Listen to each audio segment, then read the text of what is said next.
Welcome to online classes. ठीक है ना। कल हमने प्लांट एनाटॉमी के बारे में पढ़ लिया था। सिंपल टिश्यू और परमानेंट टिश्यू हमने कल कंप्लीट कर लिया था।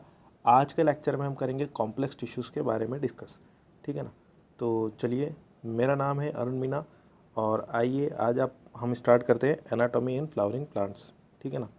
तो पहले थोड़ा सा रिव्यू हो जाए। कल को हमने पढ़ा था सबसे पहले कि एनाटॉमी का मतलब क्या होता है। एनाटॉमी का मतलब होता है आंतरिक संरचनाओं का अध्ययन करना। जो सेल होती है, सेल से मिलकर बनता है टिश्यू और टिश्यू से मिलकर बनता है ऑर्गन। ठीक है ना। उसके बाद क्या होता है कि उत्पत्ति के आधार जो टिश्यू होते हैं वो क्या होते हैं, कोशिकाओं के समूह होते हैं। कोशिकाओं का वो समूह, कोशिका का समूह होता है जिसकी क्या होती है, उत्पत्ति और कार्य एक समान होते हैं। ठीक है ना। उसके बाद टिश्यू जो होते हैं, ऊतक जो होते हैं, उसके दो प्रकार होते हैं। पहला होता है मेरिस्टेमेटिक टिश्यू और दूसरा होता है परमानेंट टिश्यू। ठीक है। चलिए, उसके बाद आता है उसके बाद हमने देखा था इनका वर्गीकरण। ठीक है, टिश्यूज़ का क्लासिफिकेशन। तो टिश्यूज़ जो होते हैं वो दो प्रकार के होते हैं। पहला होता है मेरिस्टेमेटिक टिश्यू और दूसरा होता है परमानेंट टिश्यू। ठीक है। तो पहला प्रकार हो गया आपका मेरिस्टेमेटिक टिश्यू। ठीक है। और दूसरा प्रकार हो गया परमानेंट टिश्यू। मेरिस्टेमेटिक टिश्यू जो होते हैं उसके तीन प्रकार होते हैं, एपिकल मेरिस्टम, इंटरकैलियरी मेरिस्टम और लेटरल मेरिस्टम। परमानेंट टिश्यू जो होते हैं उसके दो प्रकार होते हैं, सिंपल परमानेंट टिश्यू और कॉम्प्लेक्स परमानेंट टिश्यू। ठीक है। उसके बाद क्या होता है, जो सिंपल परमानेंट टिश्यू होते हैं उसके तीन प्रकार होते हैं, पेरेन्काइमा, कोलेनकाइमा और स्क्लेरेन्काइमा। पेरेन्काइमा जो होता है उसके दो प्रकार होते हैं, एरेन्काइमा एंड कोलेनकाइमा। स्क्लेरेन्काइमा जो होता है उसके दो प्रकार होते हैं, स्क्लेरेन्काइमेटस फाइबर और स्क्लेरिड्स। उसके बाद जो कॉम्प्लेक्स परमानेंट टिश्यू होते हैं इसके दो प्रकार होते हैं, जाइलम एंड फ्लोएम। ठीक है। अब हम सीधे आ जाते हैं हमारे टॉपिक पर। ठीक है, सिंपल टिश्यू कल हो गया था। अब हम पढ़ते हैं कॉम्प्लेक्स टिश्यू। कॉम्प्लेक्स टिश्यू क्या होते हैं, ऐसे ऊतक या ऐसे टिश्यू जो एक से ज़्यादा प्रकार की कोशिकाओं से मिलकर बनते हैं, उन्हें हम क्या कहते हैं, कॉम्प्लेक्स टिश्यू। इससे पहले आया था सिंपल टिश्यू। सिंपल टिश्यू क्या था, जो सिर्फ एक ही प्रकार की कोशिकाओं से बनता है, उनको बोलते हैं हम सिंपल टिश्यू। तो इसका जो डेफिनेशन होती है कॉम्प्लेक्स टिश्यू क्या होती है, made up of more than one type of cell. जो एक से ज़्यादा टाइप की सेल से मिलकर बनता है उसको हम क्या बोलते हैं, कॉम्प्लेक्स टिश्यू।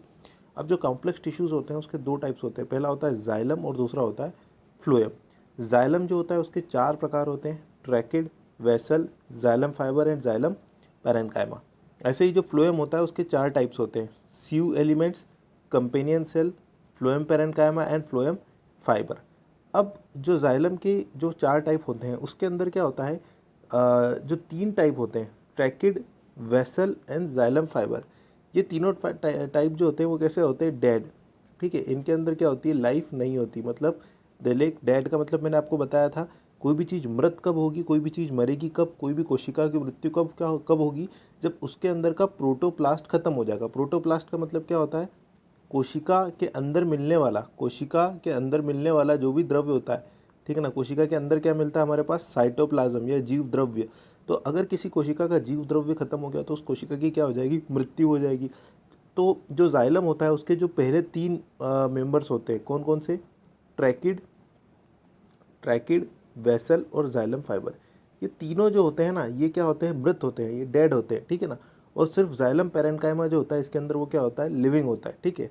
अब ऐसे कैसे फ्लोएम में अगर आप देखें तो फ्लोएम के अंदर क्या होगा, sieve element, companion cell, phloem parenchyma and phloem fibre.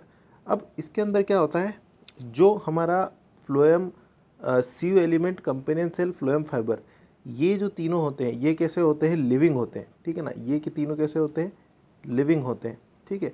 और जो हमारा एक बचता है कौन सा, फ्लोएम फाइबर, ये क्या होता है, डेड होता है। ठीक है। आई होप आपको ये क्लियर हो रहा होगा। ठीक है। अब हम चलते हैं नेक्स्ट पॉइंट पर।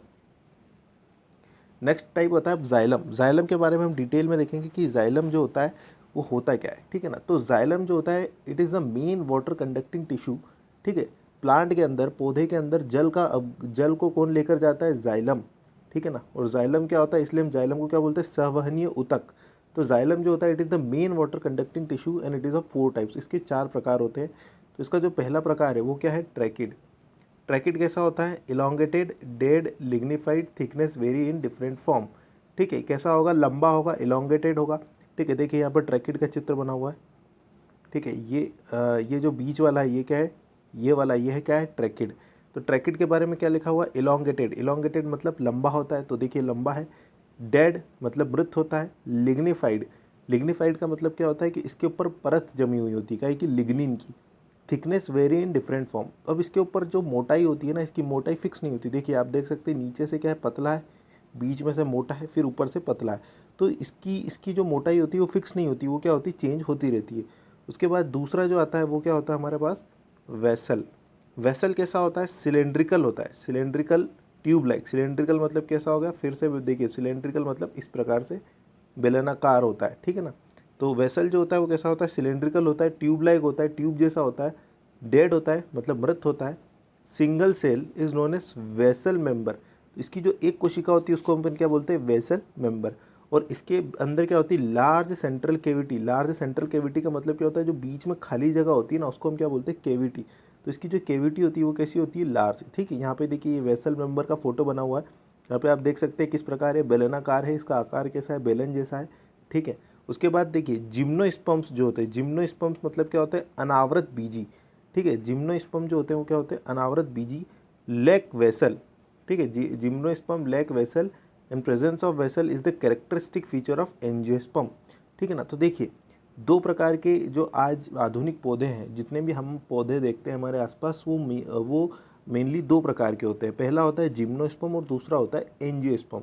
तो जिम्नोस्पर्म जो होते हैं वो होते हैं अनावृत बीजी, मतलब उनके बीज के ऊपर कोई कवरिंग नहीं होती। जो बीज होता है ना, जैसे मान लीजिए ये हमारा बीज है, ठीक है, ये बीज है, तो बीज के ऊपर है ना, बीज के ऊपर अगर कोई कवरिंग होगी, जैसे मान लीजिए इसके ऊपर एक परत है बीज के ऊपर, तो इस परत, जब बीज के ऊपर परत होगी तो उसको हम क्या बोलेंगे, एंजियोस्पर्म, आवृत बीजी, ठीक है ना। जब कोई परत मिलेगी तो उसको हम क्या बोलेंगे, आवृत बीजी।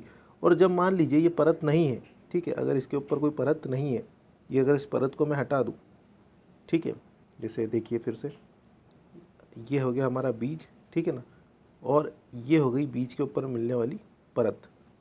तो अगर ये बीज के ऊपर परत मिलेगी तो इसको हम बोलेंगे आवृत बीजी, मतलब एंजियोस्पर्म, ठीक है ना। एंजियोस्पर्म क्या होते हैं, आधुनिक पौधे होते हैं जो आज के समय हमको जो मिलते हैं। जैसे आप मटर का दाना देखो तो उसके ऊपर भी क्या रहता है, बीज के ऊपर एक परत होती है, ठीक है, और जो परत को हटाते हैं तो उसके अंदर क्या निकलता है, बीज निकलता है, ठीक है ना। तो जो परत वाले पौधे होते हैं उनको बोलते हैं एंजियोस्पर्म, या फिर बोल सकते हैं इनको फलदार वृक्ष। जो जिन ऐसे वृक्ष जिनके अंदर फल आते हैं, ऐसे ट्रीज जिनके अंदर फ्रूट्स आते हैं, उनको हम क्या बोलते हैं, एंजियोस्पर्म। और जिम्नोस्पर्म्स कौन से होते हैं, जिम्नोस्पर्म्स वो होते हैं जिनके अंदर फ्रूट नहीं आते, ठीक है ना। तो इस टाइप से क्या होता है, दो टाइप के प्लांट्स होते हैं। तो जो जिम्नोस्पर्म्स होते हैं ना, जिम्नोस्पर्म्स के अंदर क्या होता है, वेसल्स नहीं होती, ठीक है ना। जो वेसल्स अभी हमने पढ़ा था, ये जो वेसल्स होती है वो क्या होती है, जिम्नोस्पर्म के अंदर अपसेंट होती है।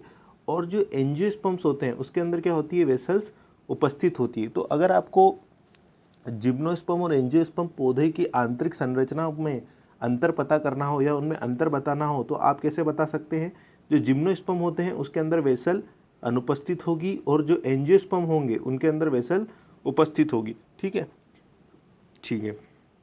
आगे चलते हैं। Vessels are interconnected by perforation in their common wall, ठीक है ना। अब देखिए ये जो वेसल है इसका फोटो बना हुआ है, ठीक है। अब मान लीजिए दो वेसल है, ये एक है और ये दूसरी है।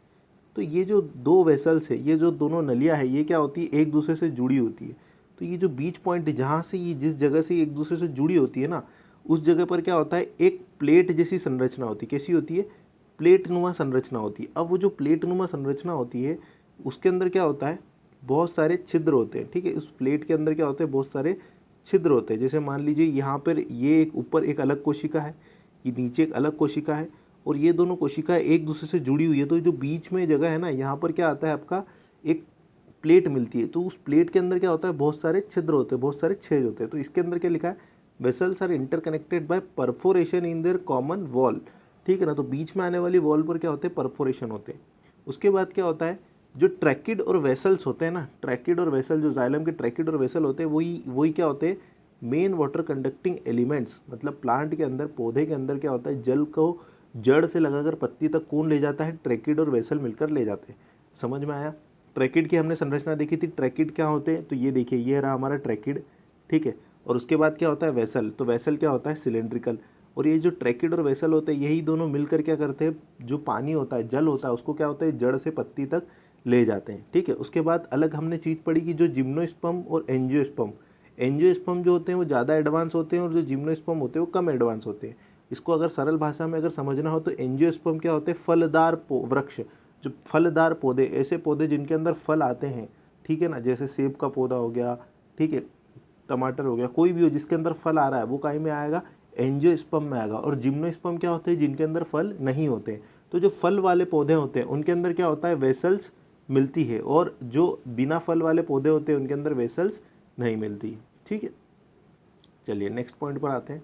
अब उसके बाद अगले, इसके पहले हमने दो देख लिए कि कौन से हो गए, ट्रैकिड और वेसल। अब उसके बाद आता है जाइलम फाइबर।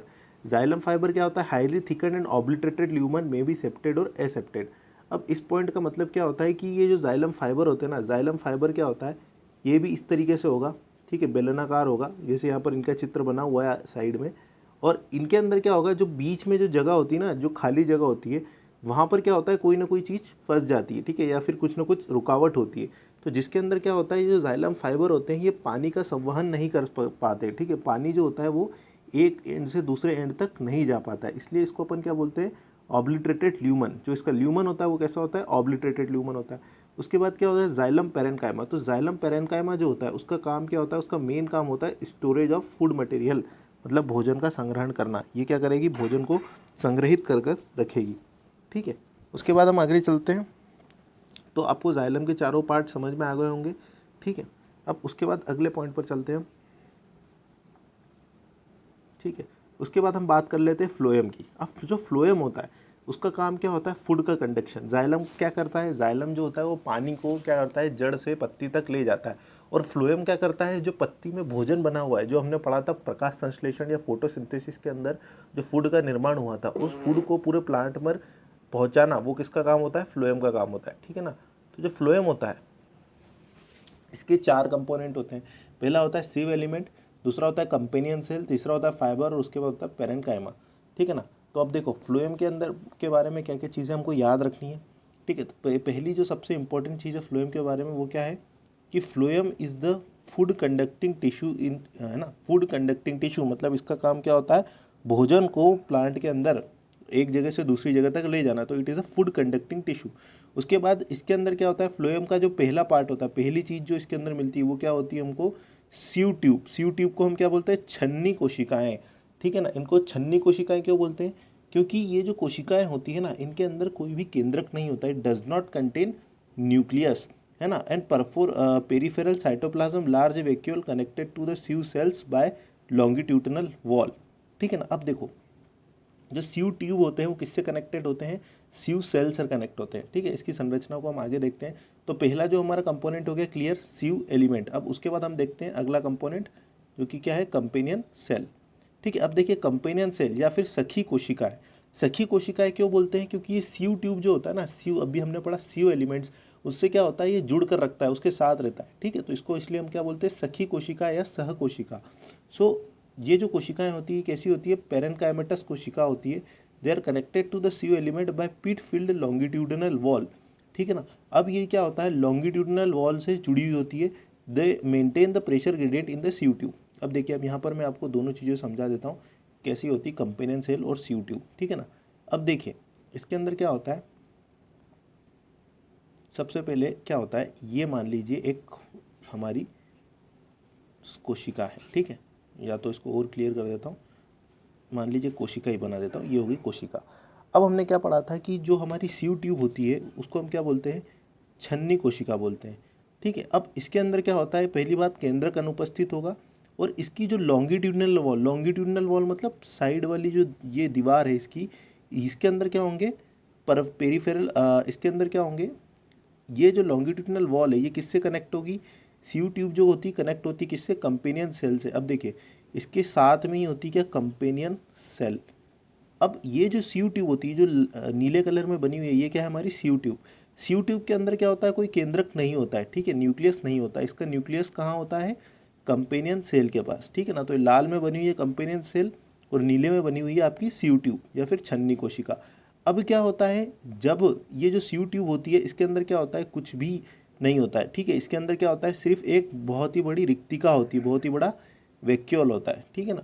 अब क्या होता है, जब भी पानी आता है, ठीक है, तो पानी क्या होता है, इसके अंदर से निकल के चले जाता है।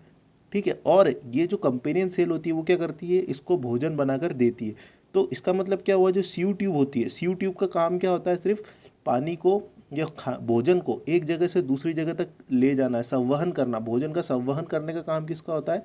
सीयू ट्यूब का काम होता है। और कंपेनियन सेल ये क्या करती है? इसकी देख रेख करती है, इसको भोजन निर्माण करके देती है, और इसका जो भी सारा काम है ये कौन करती है? Companion cell. ठीक है, तो आपको यहाँ तक समझ में आया होगा। ठीक है, अगले ऊपर चलते हैं। कंपेनियन सेल की देखिए, they are parenchymatous connected to the sieve element by pit field longitudinal wall. ठीक है, and maintain the pressure gradient in sieve tube. Sieve tube के अंदर प्रेशर ग्रेडियंट को बनाकर रखती है, प्रेशर को बनाकर रखती है। उसके बाद हम अगले पॉइंट पर चलते हैं, किस पर? Phloem parenchyma. तो फ्लोएम पेरेन्काइमा जो होती है वो कैसी होती है? With dense cytoplasm and nucleus. ठीक है, इसका जो साइटोप्लाज्म, इसका जो जीव द्रव्य होता है उसका क्या होता है? घनत्व ज़्यादा होता है। ठीक है, उसके बाद क्या होता है? Plasmodesmata connection exist. प्लाज्मोडेस्माटा मैंने आपको बताया था कि जो दो सेल्स होती है, ठीक है, मान लीजिए एक सेल है, ये दूसरी सेल है। अब ये जो दोनों सेल्स होती है ना, इनके बीच में क्या होता है? कनेक्शन होता है। ठीक है, उस कनेक्शन को हम क्या बोलते हैं? जिससे क्या होता है? दोनों जुड़ी हुई होती है, तो इस कनेक्शन को हम क्या बोलते हैं? प्लाज्मोडेस्माटा। तो इसके अंदर क्या होता है? प्लाज्मोडेस्माटा कनेक्शन होता है। Stored food material is a form of resin, latex and mucilage. अब क्या होता है? आपने देखा होगा कि पौधे जो होते हैं उनसे हमको क्या मिलता है? रबड़ मिलता है, लेटेक्स मिलता है। मतलब पौधों के अंदर से क्या होती है? गोंद मिलता है। जैसे नीम का पौधे को आप काट दोगे तो उसमें से गोंद निकलने लग जाएगा। तो ये जो गोंद होता है किसके अंदर होता है? ये फ्लोएम पेरेन्काइमा कोशिकाओं के अंदर होता है। ठीक है, उसके बाद हम चलते हैं फ्लोएम फाइबर के ऊपर। तो फ्लोएम फाइबर जो होती है वो कैसी होती है? स्क्लेरेनकाइमेटस होती है। इन्हीं को हम क्या बोलते हैं? बास्ट फाइबर भी बोलते हैं। ठीक है ना। अब्सेंट इन प्राइमरी फ्लोएम, ये क्या होता है? प्राइमरी फ्लोएम में अब्सेंट होती है। इसका एग्जाम्पल क्या है? Jute, flax, hemp and fibre. अब जो पौधे होते हैं, पौधों से भी क्या होता है? फाइबर मिलता है। तो जो पौधों के अंदर जो फाइबर होता है वो कौन सा फाइबर होता है? फ्लोएम फाइबर होता है। ठीक है, तो जो फ्लोएम है उसके 4 कंपोनेंट आपको समझ में आए होंगे। फिर से एक बार रिवाइज कर लेते हैं। पहला कंपोनेंट होता है सीयू एलिमेंट्स, दूसरा होता है कंपेनियन सेल, तीसरा होता है फाइबर, और चौथा होता है पेरेन्काइमा। अब ये जो तीनों होते हैं ना, इसके अंदर से क्या होता है? ये जो तीनों होते हैं इसके अंदर हमने क्या पढ़ा था? ये जो 3 कंपोनेंट है, ठीक है, इसके अंदर क्या है? सीयू एलिमेंट और कंपेनियन सेल क्या होते हैं? एक दूसरे के साथ जुड़कर रहते हैं। जिसके अंदर सीयू एलिमेंट क्या करता है? खाने को, भोजन को क्या करता है? एक जगह से दूसरी जगह ले जाता है। और कंपेनियन सेल क्या करता है? इस सीयू एलिमेंट को भोजन वगैरह बनाकर देता है। उसके बाद होता है फाइबर। फाइबर और पेरेन्काइमा, पेरेन्काइमा और फाइबर दोनों का काम क्या होता है? स्टोरेज करने का काम होता है। ठीक है, चलिए नेक्स्ट पॉइंट पर चलते हैं। अब उसके बाद एग्जाम में क्या क्वेश्चन पूछा था? ठीक है, तो एग्जाम में एमपीपीएटी 2014 में क्वेश्चन पूछा था, the translocation of carbohydrate nutrient in plant usually occur in the form of. मतलब कार्बोहाइड्रेट पोषक पदार्थों का सामान्यतः पौधों में किस रूप में स्थानांतरण होता है? तो देखिए, पौधा मान लीजिए, यहाँ पर एक चित्र बनाता हूँ। ये मान लीजिए हमारा पौधा है। ठीक है, ये हमारा पौधा है, ये है इसकी पत्ती। ठीक है, और ये हो गई इसके नीचे जड़। अब मान लीजिए हमारा जो पौधा है इसने क्या हो गया? सूर्य की ऊर्जा लेकर इसने क्या करा? भोजन का निर्माण कर लिया। अब ये जो इसने भोजन बनाया है ये क्या करेगा? इस पत्ती में बना है। अब इस भोजन को इस पत्ती से मान लीजिए हमको जड़ में पहुंचाना है। तो पत्ती से जो भोजन होता है वो, पहले तो बात है कि भोजन बनता किस रूप में है? भोजन बनता है ग्लूकोज के रूप में। ठीक है ना, तो ग्लूकोज के रूप में भोजन बन गया। अब ये जो ग्लूकोज होता है ये क्या होता है? इस तने के अंदर जाता है और किस रूप में परिवर्तित हो जाता है? सुक्रोज के रूप में। और ये जो सुक्रोज है ये जाता है जड़ में, और फिर ये जड़ में जाकर वापस काय में परिवर्तित होता है? ग्लूकोज में। तो ये क्या हमसे पूछ रहा है कि जो कार्बोहाइड्रेट होता है, ग्लूकोज क्या है? एक प्रकार का कार्बोहाइड्रेट है। तो जो ग्लूकोज होता है वो क्या है? कार्बोहाइड्रेट। तो translocation of carbohydrate nutrient in plants usually occur in the form of. मतलब क्या बोल रहा है कि जब आपको ग्लूकोज को पौधे में एक जगह से दूसरी जगह पर ले जाना है तो आपको किस रूप में आप उसको ले जाओगे? तो जो पौधा, तो अभी मैंने क्या बताया कि जो ग्लूकोज होता है वो काय में होता है? सुक्रोज में परिवर्तित होता है। और फिर सुक्रोज जो होता है वो क्या होता है? एक जगह से दूसरी जगह पर जाता है। तो इस क्वेश्चन का आंसर क्या आएगा? सी, सुक्रोज। ठीक है, चलिए नेक्स्ट पर चलते हैं। उसके बाद जो फ्लोएम होता है उसके 2 प्रकार होते हैं। पहला होता है प्रोटोफ्लोएम और दूसरा होता है मेटाफ्लोएम। पहला हो गया प्रोटोफ्लोएम और दूसरा हो गया मेटाफ्लोएम। अब ये जो प्रोटोफ्लोएम, अभी मैंने आपको पढ़ाया था सीयू ट्यूब। सीयू ट्यूब क्या होते हैं? सीयू ट्यूब क्या होता है? जैसे एक नली कोशिकाएं या नलीकार कोशिकाएं होती है जो क्या होती है? एक दूसरे से कनेक्टेड होती है। ठीक है, और ये जो नलीकार कोशिकाएं होती है इनके अंदर से क्या होता है? जो भोज्य पदार्थ होता है वो क्या होता है? ट्रांसपोर्ट होता है। ठीक है, इसमें से निकल कर जाता है भोज्य पदार्थ। तो ये जो कोशिकाएं होती है ना, इनको ही हम क्या बोलते हैं? Sieve tube. अब ये जो सीयू ट्यूब होती है वो 2 प्रकार की होती है। एक सीयू ट्यूब जो होती है उसके अंदर जो बीच में जो खाली जगह होती है, जो बीच में जैसे हम पाइप देखते हैं ना, कोई मोटा पाइप होता है, जो कोई पतला पाइप होता है, तो ये जो होते हैं सीयू ट्यूब, जो प्रोटोफ्लोएम होता है, ये क्या होता है, इनका जो अंदर जो मोटाई होती है, इनके अंदर जो खाली जगह होती है क्या होती है, नैरो होती है। मतलब ये मान लीजिए इस टाइप से, ठीक है ना। तो जब ये नैरो जगह, कम कम खाली जगह बचेगी तो इसको हम बोलेंगे प्रोटोफ्लोएम, और जब ज़्यादा जगह बचेगी तो इसको हम क्या बोलेंगे, मेटाफ्लोएम, ठीक है। तो जो प्रोटोफ्लोएम होता है वो कब बनता है, जब पौधा की शुरुआती कंडीशन होती है, जब पौधा बड़ा होता रहता है तब बनता है प्रोटोफ्लोएम, और जब पौधा परिपक्व हो जाता है, बड़ा हो जाता है, तब उसमें क्या बन जाता है, मेटाफ्लोएम, ठीक है। चलिए, अब जिम्नोस्पर्म एंड एल्ब्यूमिनस सेल्स, अब इसके अंदर क्या बात हुई, gymnosperm has albuminous cell and sieve cells, they lack companion cells and sieve tubes, ठीक है ना। अभी मैंने आपको बताया था कि जो जिम्नोस्पर्म, जो अभी हमने जाइलम के अंदर क्या पढ़ा था कि जो जिम्नोस्पर्म होते हैं उसके अंदर वेसल्स जो होती है वो अनुपस्थित होती है। अब यहाँ पर क्या हो गया कि जो जिम्नोस्पर्म होते हैं ना उसके अंदर कंपेनियन सेल और सीव सेल्स अनुपस्थित होती है, ठीक है। कंपेनियन सेल्स और सीव सेल जो होती है वो क्या होती है, जिम्नोस्पर्म में अनुपस्थित होती है। इनके अंदर कौन सी सेल्स होती है, एल्ब्यूमिनस सेल्स होती है, ठीक है। इनके अंदर कौन सी सेल्स होती है, एल्ब्यूमिनस सेल। तो ये वाला पॉइंट जो इंपॉर्टेंट है, ठीक है, मैं आपको बता देता हूँ क्या क्या इंपॉर्टेंट है। जो भी हमने जाइलम पढ़ा था, जाइलम के अंदर सबसे ज़्यादा इंपॉर्टेंट जो चीज़ थी वो क्या थी कि इसके अंदर ट्रैकिड और वेसल जो होते हैं वो क्या करते हैं, पानी का संवहन करते हैं। और दूसरा इंपॉर्टेंट पॉइंट कौन सा था, दूसरा इंपॉर्टेंट पॉइंट था ये वाला कि जो जिम्नोस्पर्म्स लेते हैं, ठीक है, gymnosperm like vessel and presence of vessel is the characteristic feature of angiosperm. इस पर क्वेश्चन आने का चांसेस ज़्यादा है, ठीक है, ये है इंपॉर्टेंट पॉइंट है इसका, ठीक है। उसके बाद इसी प्रकार से जो हमारा फ्लोएम होता है, फ्लोएम के अंदर इंपॉर्टेंट पॉइंट कहाँ से है, ठीक है, फ्लोएम के अंदर अगर क्वेश्चन आएगा तो वो यहाँ से आ सकता है, ठीक है, इस पॉइंट से। Gymnosperm have albuminous cells and sieve cells, they lack companion cells and sieve tube, ठीक है ना। तो ये वाला पॉइंट इंपॉर्टेंट है कि जिम्नोस्पर्म जो होते हैं उनके अंदर कौन सी होती है, एल्ब्यूमिनस सेल्स होती है, ठीक है, और सीव सेल्स होती है। और उनके अंदर क्या होती है, जो कंपेनियन सेल और सीव ट्यूब अनुपस्थित होते हैं, ठीक है। अब देखिए, सबसे पहले आपको एक चीज़, छोटी सी चीज़ समझना है कि जब हमारे पृथ्वी बन रही थी, ठीक है ना, तो पृथ्वी के बनने के समय क्या हुआ कि पौधे जो होते हैं एक दर एक, आज जो हम पौधों को देख रहे हैं, आज जैसे हम नीम का पेड़ देखते हैं या आम का पेड़ देखते हैं, तो वो नीम का और आम का पेड़ एकदम से नहीं बन गया, उसको सालों लगे उस फॉर्म में आने में। तो सबसे पहले जो था, पहले जल के अंदर वाटर जो था उसके अंदर पहला जीवित ऑर्गेनिज्म आया। तो सबसे पहले जल के अंदर कौन रहते थे, अलगी रहते थे। अलगी क्या होते थे, ये पानी के अंदर, इनको हम क्या बोलते हैं, शैवाल। ये क्या होते हैं, पानी में तैरते होते हैं, ठीक है। और ये कैसे होते हैं, हरे कलर के होते हैं, इनके अंदर क्लोरोफिल होता है। और ये क्या करते हैं, इनका ना जड़ होता है, ना तना होता है, ना पत्ती होती है, ठीक है। ये क्या करते हैं, सिर्फ इनके अंदर क्लोरोफिल होता है। ये सूर्य की उपस्थिति में क्या करते हैं, सूर्य की ऊर्जा से भोजन का निर्माण करते हैं। तो इसलिए सबसे पहले जो आया वो कौन आया, अलगी आया, ठीक है। अलगी के आने के बाद कौन आए, ब्रायोफाइट। अब ये जो ब्रायोफाइट आए ये क्या थे, थोड़े से अलगी से ज़्यादा एडवांस थे। जैसे मान लीजिए समुद्र है, ठीक है, तो ये जो समुद्र है इसमें क्या होता है, अलगी जो होता था वो समुद्र पे तैरता रहता था, हरा कलर का रहता था, समुद्र में तैरता रहता था। और सूर्य से ऊर्जा लेकर, ठीक है, मान लीजिए हमारा सूर्य हो गया, सूर्य से ऊर्जा लेकर ये करता था, अपना भोजन का निर्माण करता था, ठीक है। उसके बाद क्या हुआ, थोड़ा साल हुए, कुछ साल बीते, उसके बाद ये जो अलगी था धीरे धीरे क्या हुआ, ज़मीन पर आने लगा। तो फिर उसके बाद जो अगले पौधे हैं वो कौन सा है, ब्रायोफाइटा। ब्रायोफाइटा जो होते हैं उसके अंदर भी जड़ें नहीं होती, ना पत्तियाँ होती, पर ये क्या होते हैं, ये ज़मीन पर मिलने वाले पहले पौधे होते हैं, ठीक है ना। तो जो ब्रायोफाइटा होते हैं उसके अंदर क्या होती है, जड़ जैसी संरचनाएं होती है, ठीक है। इसके अंदर किसी भी प्रकार के संवहनीय ऊतक नहीं मिलते। संवहनीय ऊतक का मतलब क्या होता है, ट्रांसपोर्टिंग टिश्यूज। ट्रांसपोर्टिंग टिश्यू मतलब ऐसे टिश्यू जो कि क्या करते हैं, वाटर या फूड का ट्रांसपोर्टेशन करते हैं। तो जो ब्रायोफाइट होते हैं उसके अंदर भी किसी टाइप के ट्रांसपोर्ट टिश्यू नहीं मिलते, इसलिए हम इनको क्या बोलते हैं, नॉन कंडक्टिंग प्लांट।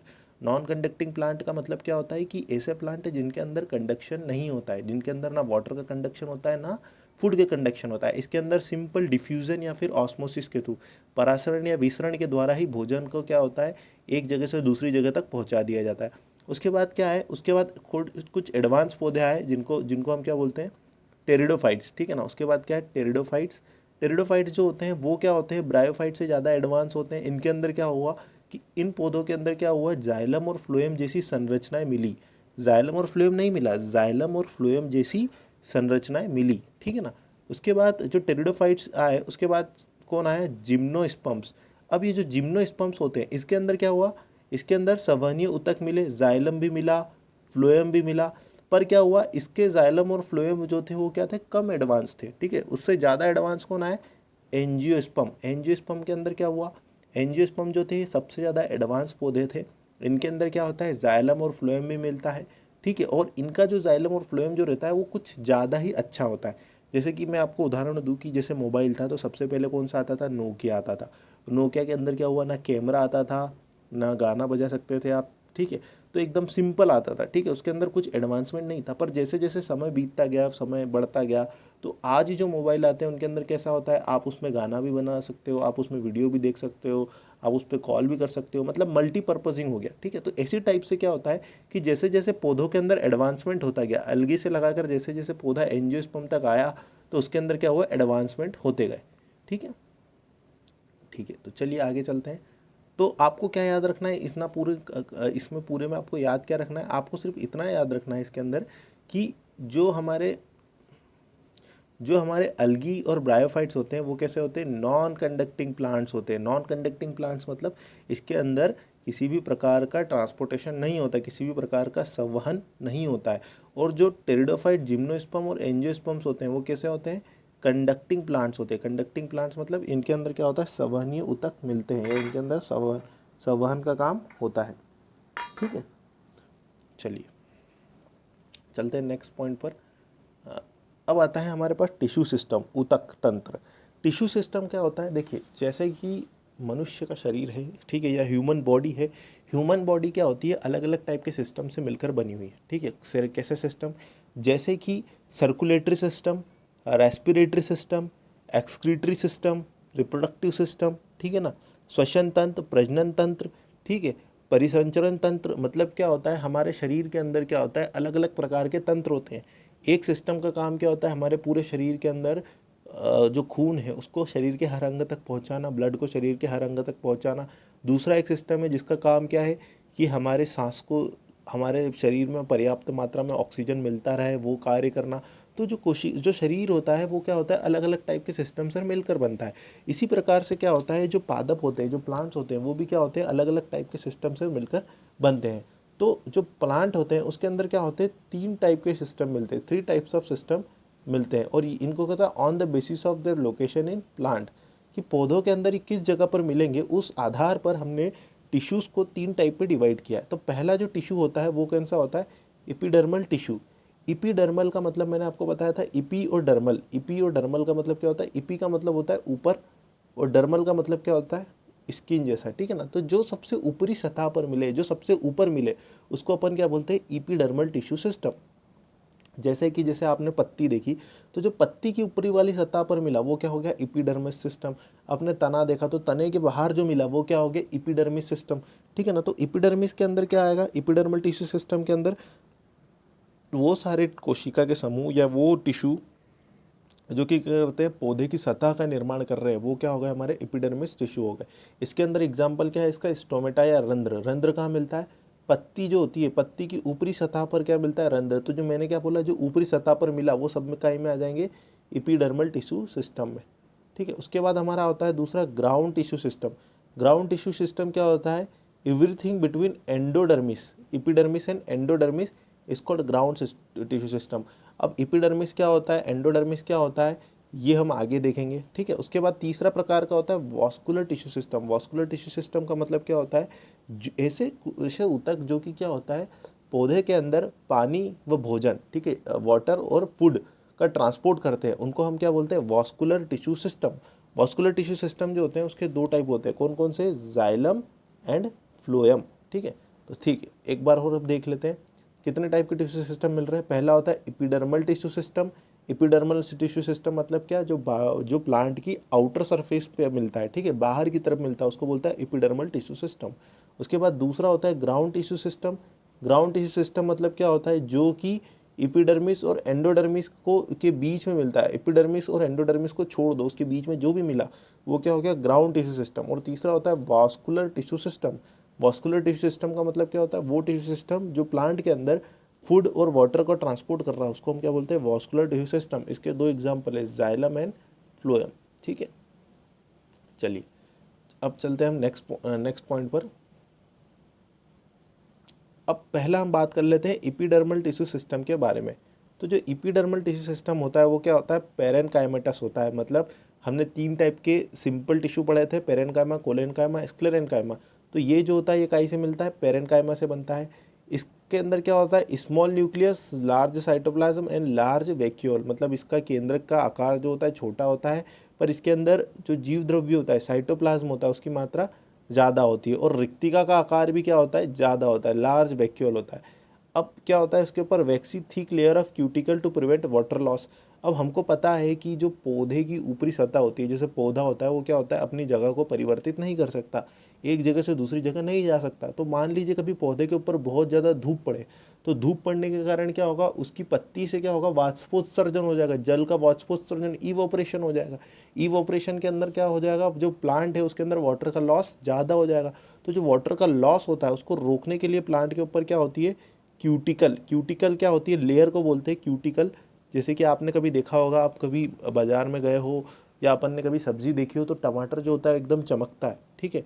या फिर कोई भी आप सब्जी को नई नई ताज़ी ताज़ी तोड़ के लाओ, जैसे बैंगन हो गया या कोई भी सब्जी हो गई, वो कैसी होती है, ऊपरी सतह से अगर उस पर हाथ फेरोगे तो वो कैसा होगा, चिकना चिकना लगेगा, ठीक है। तो वो जो चिकनाहट होती है वो किसके कारण होती है, क्यूटिकल के कारण। और क्यूटिकल क्या होती है, एक लेयर होती है जो कि क्या करती है, prevent water loss, water loss को क्या करती है, बचाती है। अब एपिडर्मस टिश्यू सिस्टम के अंदर सबसे इंपॉर्टेंट चीज़ हम पढ़ते हैं जिसका नाम क्या है, स्टोमेटा। स्टोमेटा को हिंदी में क्या बोलते हैं, रंध्र, ठीक है ना, स्टोमेटा या फिर रंध्र, ठीक है। अब देखिए, जो स्टोमेटा होता है ना, वो क्या होता है, 2 प्रकार की कोशिकाओं से मिलकर बनता है, 2 टाइप की सेल से मिलकर बनता है। इसके अंदर पहली जो सेल्स होती है वो होती है गार्ड सेल, और दूसरी जो सेल्स होती है वो कौन सी होती है, सब्सिडरी सेल्स। देखिए सबसे पहले हम पढ़ते हैं गार्ड सेल के बारे में। तो गार्ड सेल जो होती है, ठीक है, देखिए मैं आपको एक स्टोमेटा का साधारण सा एक यहाँ पे स्ट्रक्चर बना के बताता हूँ, ठीक है। ये देखिए, ये हो गई 2 कोशिकाएं, ठीक है। इस प्रकार की कोशिकाएं होती है एपिडर्मल के अंदर, ठीक। और इसको दूसरी कोशिकाएं जो होती है वो घेर कर रखती है। इस प्रकार से होता है हमारा स्टोमेटा। अब जो स्टोमेटा होता है ना, इट कंटेन क्लोरोप्लास्ट। जो स्टोमेटा होता है, जो गार्ड सेल्स होती है, सॉरी, जो गार्ड सेल्स होती है उसके अंदर क्या होता है, क्लोरोप्लास्ट। तो जो गार्ड सेल्स होती है वो कौन है, ये जो हो गई ना, ये 2 बीन शेप्ड, ठीक है, राजमा के दाने जैसी जो दिख रही है, किडनी जैसी जो दिख रही है, ये हो गई गार्ड सेल्स, ठीक है ना। इस गार्ड सेल्स के अंदर क्या होता है, क्लोरोप्लास्ट होता है, जिसके कारण क्या होती है, ये फोटोसिंथेसिस करती है। इसकी जो अंदर वाली लेयर होती है, इनर साइड इज थिक। जो इसकी अंदर वाली साइड होती है वो कैसी होती है, थिक होती है, मोटी होती है। ये इसकी अंदर वाली साइड हो गई, तो ये कैसी हो जाएगी, थिक हो जाएगी, अंदर वाली साइड हो गई thick. And the outer side is thin.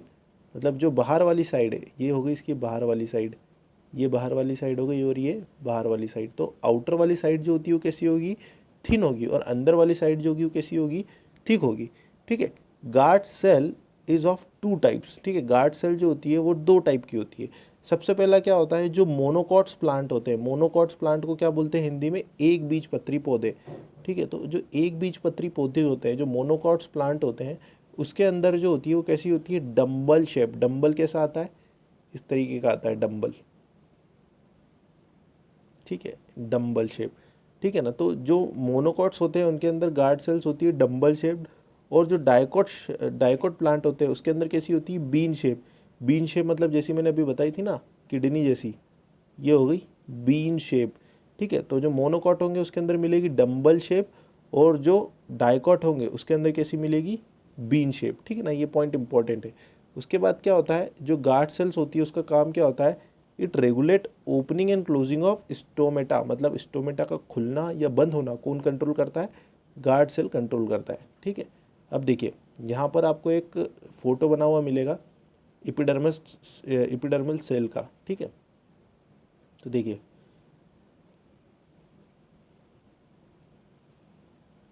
अब ये जो एपिडर्मल सेल्स है, इसके अंदर आप देखिए जो बाहर की तरफ मिल रही है, इनको हम क्या बोलते हैं, एपिडर्मल सेल्स, ठीक है ना। देखिए आप यहाँ पर सबसे ऊपर लिखा हुआ है क्या, एपिडर्मल सेल्स। उसके बाद एपिडर्मल सेल्स के जस्ट अंदर मिलती है आपको सब्सिडरी सेल्स। सब्सिडरी सेल्स के अंदर आपको मिलती है गार्ड सेल्स, ठीक है। ये जो सेल्स है ये कौन सी हो गई, गार्ड सेल्स। ये वाली सेल्स हो गई गार्ड सेल्स, ठीक है। जो गार्ड सेल्स होती है उसके अंदर क्या होता है, क्लोरोप्लास्ट होता है। और गार्ड सेल्स की सेंटर में जो चीज़ होती है, जो सेंटर में जगह है, उसको अपन क्या बोलेंगे, स्टोमेटल पोर। सेंटर वाली जगह को हमने क्या बोल दिया, स्टोमेटल पोर। सेंटर में जो खाली जगह है वाइट कलर में जो दिख रही है वो हो गया स्टोमेटल पोर। अब देखिए सबसे पहले अभी हम गार्ड सेल्स के बारे में तो पढ़ चुके हैं, ठीक है। अब देखिए हम पढ़ते हैं सब्सिडरी सेल्स के बारे में। सब्सिडरी सेल्स इस पिक्चर में देखिए आपको दिख रही होगी, गार्ड सेल के जस्ट पास में होती है। In the vicinity of guard cells they are specialised epidermal cells. ये क्या होती है, स्पेशलाइज्ड इपिडर्मल सेल्स होती है, ठीक है। They are specialised epidermal cells. उसके बाद बात कर ले स्टोमेटल पोर की। स्टोमेटल पोर क्या होता है, जो बीच में वाइट जगह दिख रही है ना, ये रहा स्टोमेटल पोर। जो स्टोमेटल पोर होता है वो क्या होता है, space between two guard cells. दो गार्ड सेल्स के बीच में जो खाली जगह है वो क्या हो गया आपका स्टोमेटल पोर। अब ये तो चीज़ हो गई यहाँ तक क्लियर। अब देखो स्टोमेटल एपरेटस। स्टोमेटल एपरेटस किसको बोलते हैं, guard cells plus subsidiary cells plus stomatal aperture. मतलब गार्ड सेल्स जो मैंने आपको बताया जो राजमा के दाने जैसी या जो किडनी जैसी दिखती है उनको बोलते हैं गार्ड सेल्स। गार्ड सेल्स के पड़ोस में जो सेल्स मिलती है उसको बोलते हैं सब्सिडरी सेल्स। और दो गार्ड सेल्स के बीच में जो खाली स्पेस होती है, खाली जगह जो खाली हो जाती है उसको अपन क्या बोलते हैं स्टोमेटल पोर, ठीक है। ये आ गई आपको बात समझ में।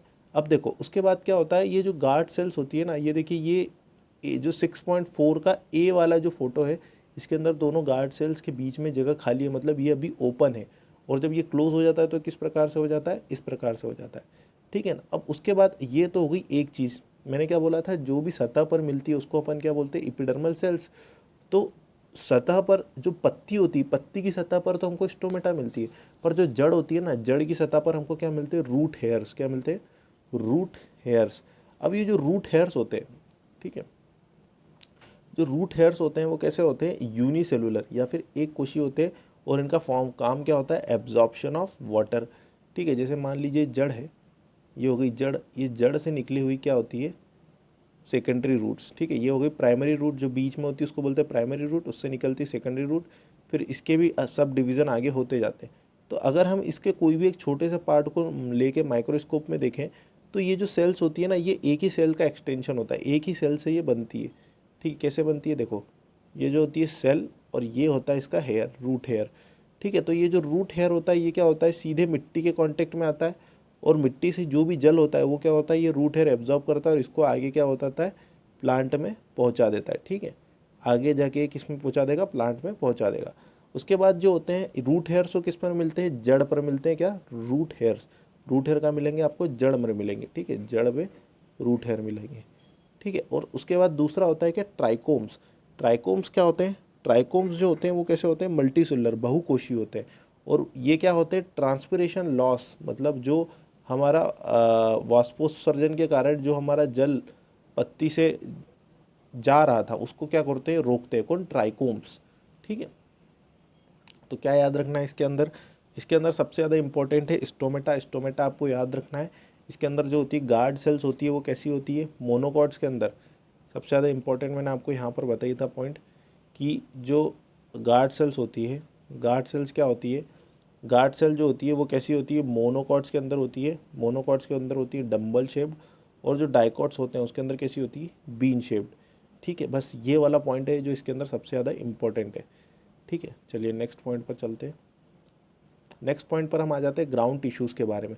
अब मैंने आपको बताया था ग्राउंड टिश्यू क्या होता है, ऐसे टिश्यू जो कि क्या हमको इपिडर्मिस एंड वास्कुलर टिश्यूज़ को छोड़कर जो भी होते हैं वो सारे के सारे क्या होते हैं, ग्राउंड टिश्यू होते हैं, ठीक है ना। अब देखिए इसको समझने के लिए हमको थोड़ा सा आगे आना पड़ेगा, ठीक है। अब देखिए यहाँ पर ये जो चित्र दिख रहा है आपको, इस चित्र के अंदर देखिए ये क्या हुआ, हमने किसी भी पौधे को काटा और उसको काट कर हम उसको सूक्ष्मदर्शी या माइक्रोस्कोप के नीचे देख रहे हैं।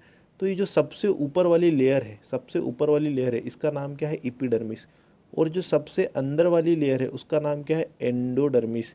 तो एपिडर्मिस और एंडोडर्मिस के बीच में जो हरे कलर की जो सेल्स है जिसको हम क्या बोल रहे हैं, कॉर्टेक्स, ये सारी की सारी सेल्स जो होती है इनको अपन क्या बोलते हैं, ग्राउंड टिश्यू, ठीक है। इनको अपन क्या बोलते हैं, ग्राउंड टिश्यू। आई होप आपको यहाँ पे समझ में आया होगा।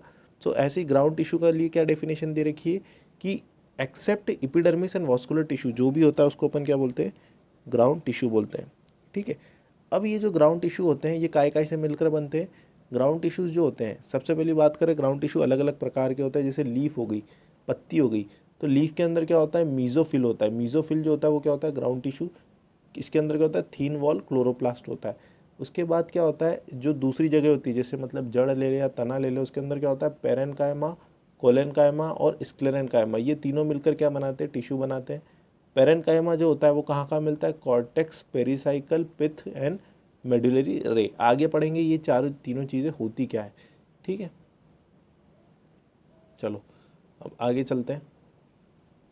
अब देखिए, अब बात कर लेते हैं वास्कुलर टिश्यू। मैंने क्या पढ़ा था आपको, 3 टाइप के टिश्यू सिस्टम मिलते हैं। पहला होता है कौन सा, इपिडर्मल टिश्यू सिस्टम, दूसरा होता है ग्राउंड टिश्यू सिस्टम और तीसरा होता है वास्कुलर टिश्यू सिस्टम। तो इपिडर्मल टिश्यू सिस्टम के अंदर हमने पढ़ा था स्टोमेटा, स्टोमेटा के बाद हमने उसमें पढ़ा था ट्राइकोम्स और हेयर्स, ठीक है, रूट हेयर्स। तो ट्राइकोम जो होते हैं वो कहीं पे मिलते हैं, तने पर मिलते हैं, ठीक है, स्टेम पर मिलते हैं, और जो रूट हेयर्स होते हैं वो कहीं पे मिलते हैं, जड़ में मिलते हैं। अब वास्कुलर टिश्यू सिस्टम या संवहनीय ऊतक, वास्कुलर टिश्यू सिस्टम या फिर संवहनीय ऊतक। अब संवहनीय ऊतक कौन होते हैं पौधे के अंदर, जाइलम एंड फ्लोएम। जाइलम और फ्लोएम को मिलाकर हम क्या बोलते हैं, वास्कुलर टिश्यू बनते हैं, ठीक है। अब तो जो जाइलम और फ्लोएम होते हैं ना, ये क्या होते हैं, इनका अरेंजमेंट होता है, ठीक है, ये एक स्पेसिफिक टाइप में अरेंज होते हैं, ठीक है। अब देखिए यहाँ पर आपको जो फोटो दिख रही है, एक फोटो में क्या दिख रहा है, एक में तो देखिए वो सबसे ऊपर वाली में देखिए बीच में जाइलम दिख रहा है और बाहर की साइड फ्लोएम दिख रहा है, ठीक है। तो ये जो होते हैं ना, ये एक दूसरे से जुड़े हुए नहीं है, ये एक दूसरे से अलग अलग है। तो इस टाइप के अरेंजमेंट को हम क्या बोलते हैं, रेडियल वास्कुलर बंडल। क्या बोलते हैं, रेडियल वास्कुलर बंडल, ठीक है। इसको ऐसे समझिए, जैसे सर्कल है। अब इस सर्कल की जो रेडियस होगी, इस सर्कल की जो त्रिज्या होगी, उस त्रिज्या पर जो भी आएगा, उस त्रिज्या पर जो वास्कुलर बंडल आते हैं उनको अपन बोलते हैं रेडियल वास्कुलर बंडल, ठीक है ना। तो देखिए ये जो ऊपर वाला चित्र दिख रहा है, इसके अंदर क्या हो रहा है, जाइलम और फ्लोएम क्या हो रहे हैं, रेडियस पर आ रहे हैं, इसलिए हम इनको क्या बोलते हैं, रेडियल वास्कुलर बंडल। और जो उसके नीचे जो दो हैं, बी और सी है, बी और सी को अगर आप ध्यान से देखें तो इसके अंदर क्या हो रहा है कि जाइलम और फ्लोएम जो है ना, वो क्या हो रहे हैं, एक दूसरे से चिपके हुए हैं, ठीक है। तो जब एक दूसरे से जुड़े हुए नहीं रहेंगे जाइलम और फ्लोएम, तो उसको अपन बोलेंगे रेडियल वास्कुलर बंडल। और जब एक दूसरे से चिपके हुए रहेंगे तो उसको बोलेंगे कॉन्जॉइंट वास्कुलर बंडल। अब जो कॉन्जॉइंट वास्कुलर बंडल होते हैं उसके भी 2 प्रकार होते हैं। पहला होता है जिसके बीच में वास्कुलर कैम्बियम हो, देखिए इसके अंदर पिंक कलर की कैम्बियम दिख रही है। तो जब इसके बीच में जाइलम और फ्लोएम के बीच में कैम्बियम आ जाए, जो इन दोनों को मिलने से रोके, तो उसको अपन बोलते हैं ओपन वास्कुलर बंडल। क्या बोलते हैं, ओपन वास्कुलर बंडल। तो जब वास्कुलर कैम्बियम प्रेजेंट होगी तो बोलेंगे ओपन वास्कुलर बंडल, और जब वास्कुलर कैम्बियम अब्सेंट होगी तो उसको अपन क्या बोलेंगे, क्लोज वास्कुलर बंडल, ठीक है। तो आई होप आपको समझ में आया होगा। फिर से एक बार बताता हूँ, वास्कुलर बंडल जो होते हैं, संवहनी ऊतक होते हैं, उसके 2 प्रकार होते हैं। पहला होता है radial vascular bundle. Radial vascular bundle वो होते हैं जिसके अंदर जाइलम और फ्लोएम एक दूसरे से अलग अलग होते हैं, चिपके हुए नहीं रहते हैं, ठीक है ना। तो उसको अपन बोलते हैं रेडियल वास्कुलर बंडल, ठीक है, जो ए वाले चित्र में आपको दिख रहे हैं। उसके बाद क्या होते हैं, conjoint vascular bundle. Conjoint vascular bundle क्या होते हैं, जिसके अंदर जाइलम और फ्लोएम एक दूसरे से चिपके हुए रहते हैं। तो कॉन्जॉइंट वास्कुलर बंडल का एग्जाम्पल क्या हो गया, बी और सी, ठीक है। ये क्या हो गए, आपके कॉन्जॉइंट वास्कुलर बंडल। अब ये जो कॉन्जॉइंट वास्कुलर बंडल होते हैं इसके भी 2 प्रकार होते हैं। एक तो होता है ओपन वास्कुलर बंडल और दूसरा होता है close vascular bundle. Open vascular bundle किसको कहते हैं, जिसके बीच में कैम्बियम उपस्थित हो। तो जहाँ कैम्बियम उपस्थित होगी वो क्या करेगा, इस जाइलम और फ्लोएम को, जो नीले कलर में है वो है फ्लोएम और जो लाल कलर में है वो है जाइलम, तो ये फ्लोएम और जाइलम को मिलने से रोक रहा है, तो इसलिए अपन इसको क्या बोलेंगे, ओपन वास्कुलर बंडल, ठीक है, ओपन वास्कुलर बंडल। और जो बी वाला है वो क्या है, क्लोज वास्कुलर बंडल, क्योंकि इसके बीच में कैम्बियम अब्सेंट है, ठीक है। चलिए आई होप आपको समझ में आया होगा ये। अब उसके बाद हम आ जाते हैं सीधे एनाटॉमी पे। एनाटॉमी का मतलब मैंने आपको बताया था कि आंतरिक संरचना के अध्ययन को क्या बोलते हैं, एनाटॉमी।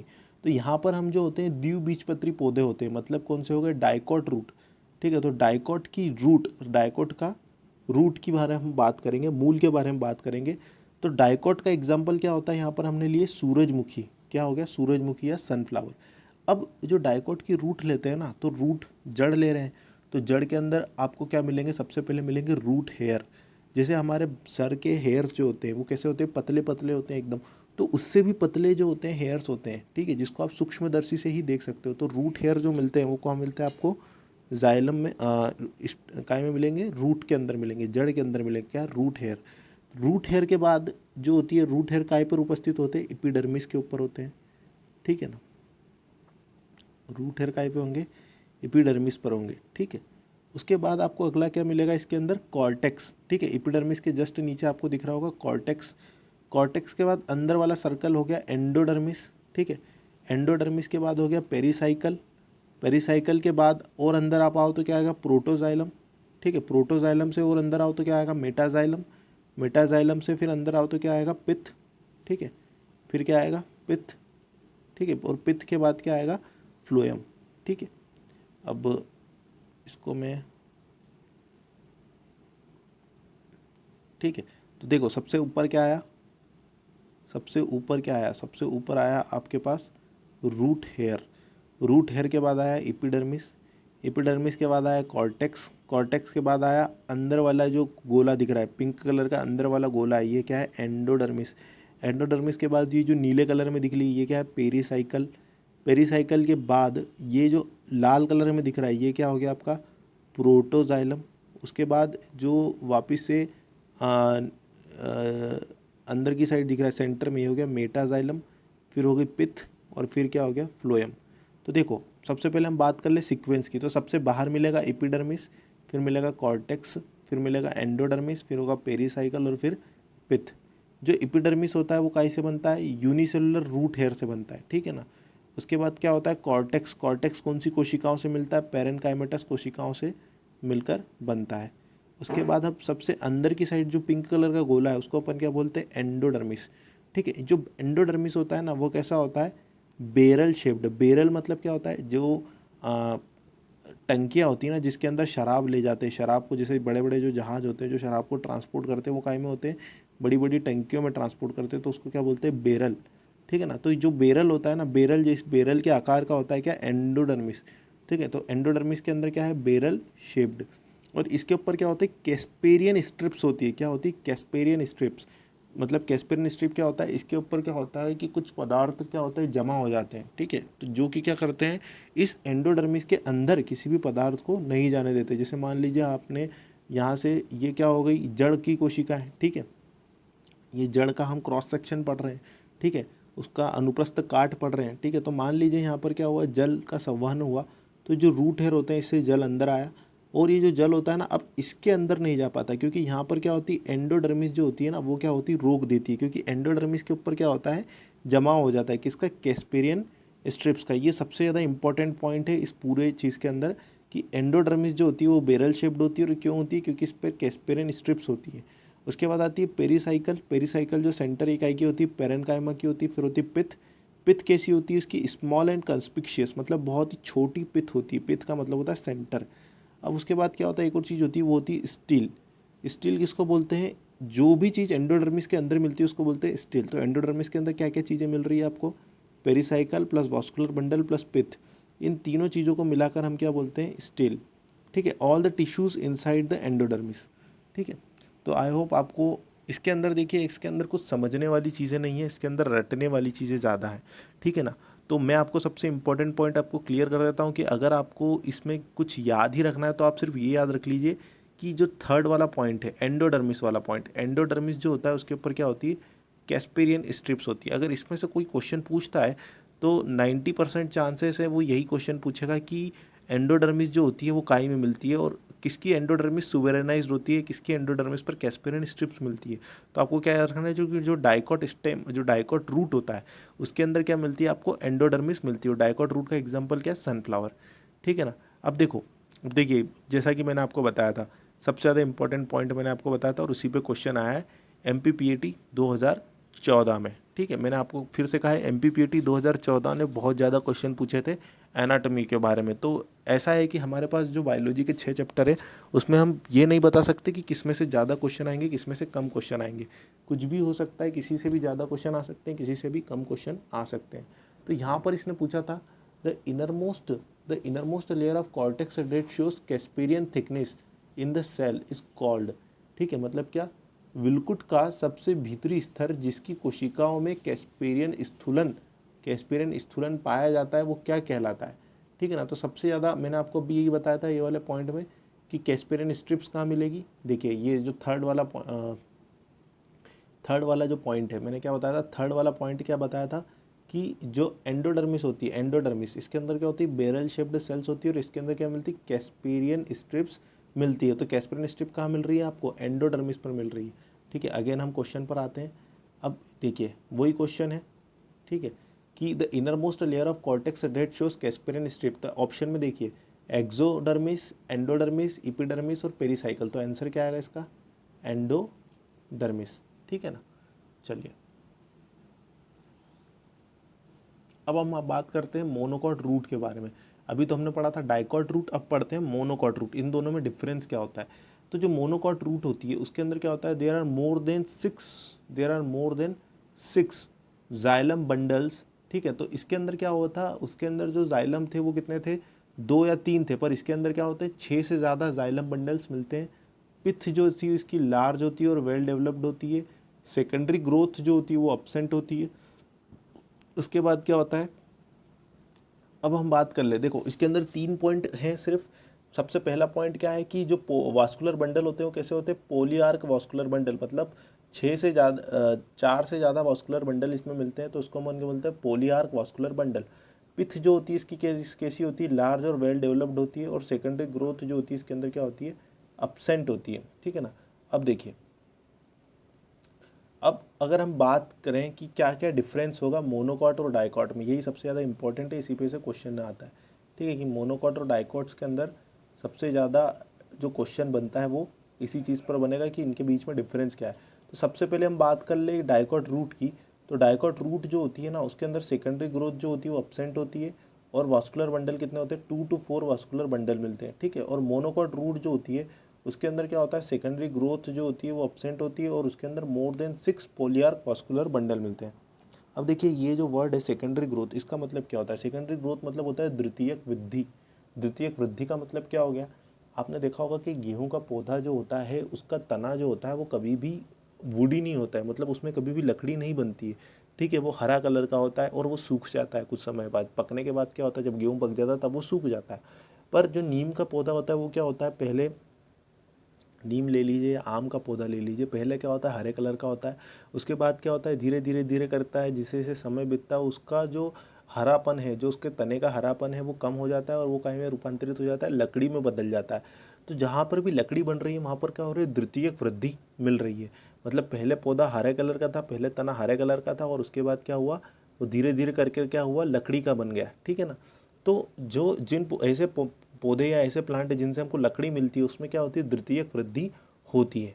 ठीक है, तो चलिए आपको क्या याद रखना है, इसके अंदर मेन मेन चीज़ें मैंने आपको बता दी। पहला मैंने मेन पॉइंट एक बार फिर से रिवाइज करवा देता हूँ। पहला मेन पॉइंट मैंने आपको बताया था द्विबीजपत्री के अंदर क्या पढ़ाया था, एंडोडर्मिस पढ़ के याद रखना है। और उसके बाद एक बीजपत्री के अंदर मैंने आपको क्या बताया था कि इसके अंदर आपको याद रखना है कि इसके अंदर जो वास्कुलर बंडल होते हैं वो मोर देन 4 वास्कुलर बंडल्स मिलते हैं। ठीक है, तो आज का हमारे लेक्चर में इतना सफिशिएंट है। ठीक है, कल के हम लेक्चर में बचा हुआ पार्ट जो है, ठीक है, अब हमारा बचा है स्टेम। ठीक है, तो मोनोकॉट स्टेम, डाइकॉट स्टेम और उसके बाद सेकेंडरी ग्रोथ, इन सब चीज़ों को पढ़ेंगे। ठीक है, अगर आपको कोई भी चीज़ समझ में नहीं है तो आप कमेंट कर मुझसे क्वेश्चन पूछ सकते हैं या फिर आप मुझे सजेस्ट कर सकते हैं कि इसको हम और अच्छा कैसे बनाएं। ठीक है, so thank you for watching.